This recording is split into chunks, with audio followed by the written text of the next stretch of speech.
और ये जो भक्ति महाराज जी बता रहे हैं, ये भक्ति पुराणा वाली भक्ति है। अब आप लोगों को समझाते हैं इसके पीछे। अब आप लोगों को लग रहा होगा कि ये छोटी सी बात को भाई क्यों तिल का ताड़ बना रहे हो, ये वीडियो बना के। छोटी सी बात नहीं है, ये बहुत, समझ लीजिए, इससे हिंदू समाज का इसी के कारण बहुत नाश हुआ। अब देखिए कैसे हुआ, आपको समझाते हैं। ये है भागवत पुराण। यहाँ पे लिखा हुआ है कि इस कलयुग में वेद, तप, यज्ञ किसी काम के नहीं, सिर्फ हरि नाम जपिए। कलयुग क्या है, सिर्फ हरि नाम जप के लिए है। खाली हरि नाम जप करने मात्र से अनेक पाप से आप छूट जाते हैं और मुक्त हो जाते हैं। ये वैसे ही है जैसे गंगा में नहाने से सारे पाप धुल जाते हैं। ये क्या है, ये सस्ती मुक्ति है। यानी मुक्ति की रेवड़ियां बांटी जा रही है। मेहनत नहीं करनी है लोगों को। अष्टांग योग मार्ग से पहले हटा दो, फिर कह दो अलग अलग मार्ग हैं, फिर कह दो सिर्फ नाम जप करो, दिन रात राधा राधा जपते रहो, इसी से मोक्ष होगा। या कोई नाम जब पकड़ के बैठ जाओ। अब जप किसको कहते हैं, तो इसकी बारे में सबसे अच्छा कौन बताएगा, महर्षि पतंजलि बताएंगे योग दर्शन में। क्योंकि जप होता क्या है, ये ऋषि मुनि से अच्छा कोई नहीं बता सकता, और पतंजलि से बड़े तो कोई नहीं है, तो उनकी बात तो काटी जा नहीं सकती। इसीलिए महर्षि पतंजलि क्या लिखते हैं योग दर्शन में, योग दर्शन का सूत्र आता है, तज जपस तदर्थ भावनम। क्या बोला, तज जपस तदर्थ भावनम। यानी ईश्वर का जो नाम है उसका पुनः पुनः उच्चारण करना और ईश्वर के गुण कर्म स्वभाव का चिंतन करना ही नाम जप है।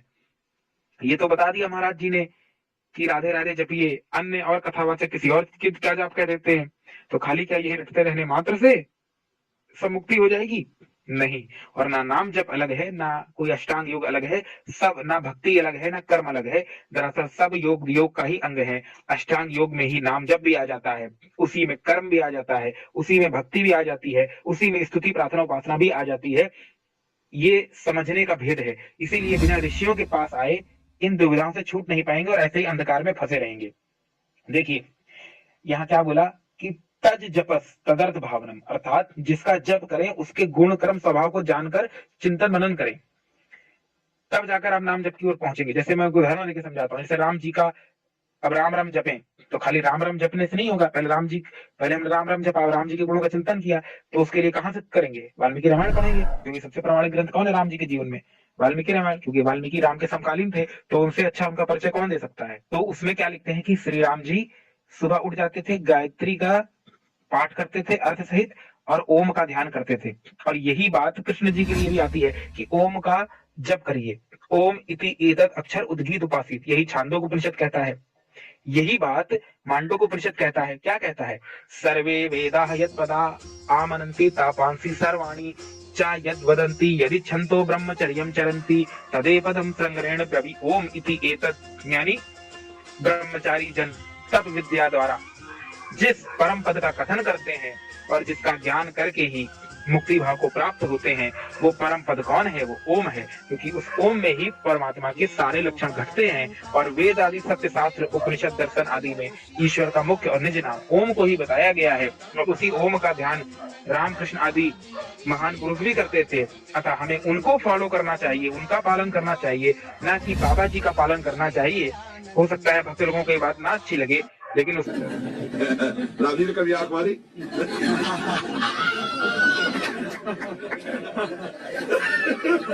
बहुत सीधा ठाकुर है, बहुत मर्यादा से चलता है। उसमें हम कुछ नहीं कर सकते, क्योंकि वेदों और ऋषियों की निंदा तो नहीं कर सकते। और योग मार्ग ज्ञान मार्ग ही श्रेष्ठ है। उसी में जब भक्ति आदि आ जाती है। इसमें हानि क्या है नाम जप में?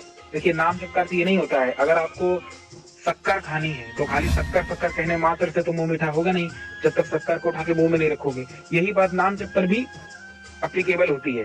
क्या कि नाम जप करेंगे आप, लेकिन साथ में उसके भाव का चिंतन भी करना आवश्यक है, तब नाम जप सार्थक होगा। अब इसी चीज को ना समझ के हमारे यहाँ क्या हो गया कि हिंदू समाज का पतन हुआ। नाम जप में पहले बता दिया गया राम राम का जप करो, 108 बार नाम का जप करो, या कंठी माला तिलक ले लो, राम राम का जप करो, कंठी जपो। ये नाम जप नहीं है। योग दर्शन में जो नाम जप की परिभाषा बताई थी, अगर उसी को जान लेते तो ये पतन नहीं होता हिंदू समाज का। राम जी के साथ साईं का जोड़ दिया गया।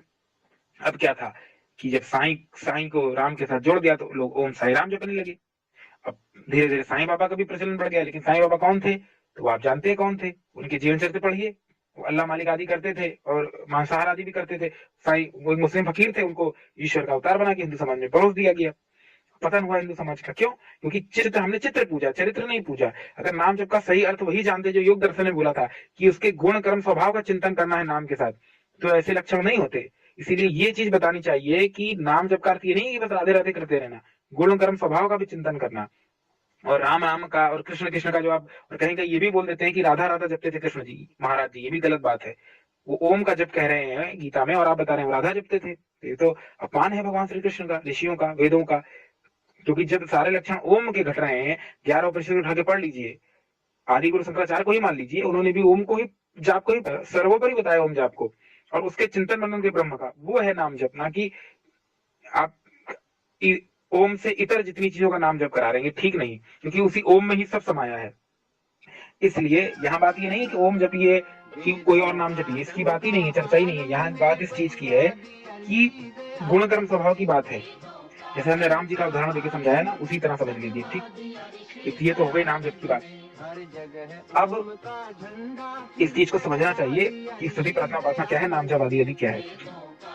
इसलिए साईं बाबा का जो भटकाव हिंदू समाज में ना हो, इसलिए याद रखिए कि नाम जप का अर्थ खाली शक्कर शक्कर रखना नहीं है, उस शक्कर को मुंह में भी धारण करना है ताकि हमारी जिह्वा पर मिठास आ सके। उसी प्रकार के ब्रह्म का नाम के साथ उसके गुण का चिंतन करेंगे, तब जाकर स्तुति प्रार्थना और उसका फल सार्थक होगा, ना कि सिर्फ रटने रहने मात्र से मोक्ष हो जाएगा।